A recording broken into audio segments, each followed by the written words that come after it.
Every night at 9 p.m., there was one house on Oak Street that kept its light on. And nobody in the town knew why, until tonight. The rain had just started when Evan Carter, 17, finished his shift at the grocery store. Same routine. Same bus. Same walk home. Except, he never walked straight home. Every night, without fail, Evan took the long way past the old white house at the end of Oak Street, the one with the porch light that was always on. Winter, summer, storms, blackouts. That light never went off. Evan stopped across the street, adjusted his backpack, and checked the time. 8:57 p.m. Right on schedule. 3 minutes later, the front door opened. An elderly woman stepped onto the porch. Small, silver hair, slow movements. She looked up and down the street, and then back at the road. Evan didn't wave. He never did. He just watched. The woman waited. 5 minutes. 10. Finally she sighed, whispered something Evan couldn't hear, and went back inside. The door closed.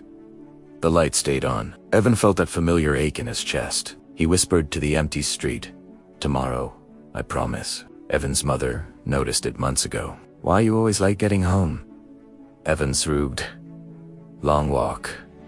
She didn't push. His father had passed when Evan was 9. Since then, Evan rarely talked about anything that mattered, but the truth was heavier than silence. 2 years ago, Evan had been riding his bike home when he saw an ambulance outside that same White House. A boy about his age stood on the porch crying. The old woman was screaming his name. The boy had run away. That boy was Daniel. Evan never knew Daniel personally, but when Daniel ran, he ran past Evan on the sidewalk. Daniel looked straight at him and shouted, "Tell her I'll come back." The ambulance doors slammed. The sirens screamed. Daniel disappeared. Evan stood frozen with that sentence burning in his ears. He never forgot it. The next night, Evan went to the house. The woman opened the door. She looked hopeful. Evan panicked. He whispered. He said he'd come back. The woman's eyes filled with tears. She nodded slowly. "Thank you." That night, Evan promised himself something he never told anyone. "I'll check on her until he does." 2 years passed. Evan grew taller. Graduation got closer. Life moved forward. The woman, Mrs. Adler, kept waiting.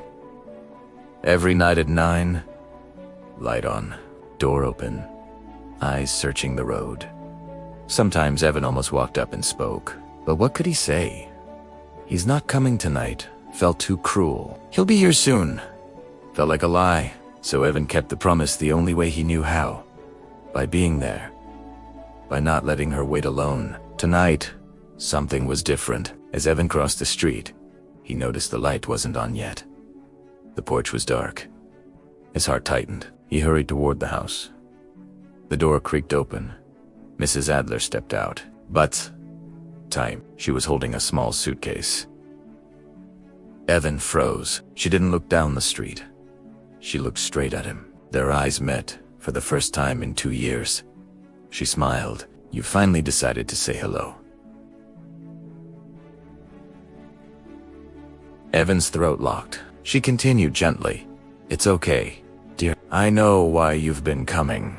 His breath caught. She took one step closer. "You were the last person who saw my grandson, weren't you?" Evan opened his mouth to speak, and the streetlights went out. Total darkness. Except for the house, because the porch light turned on.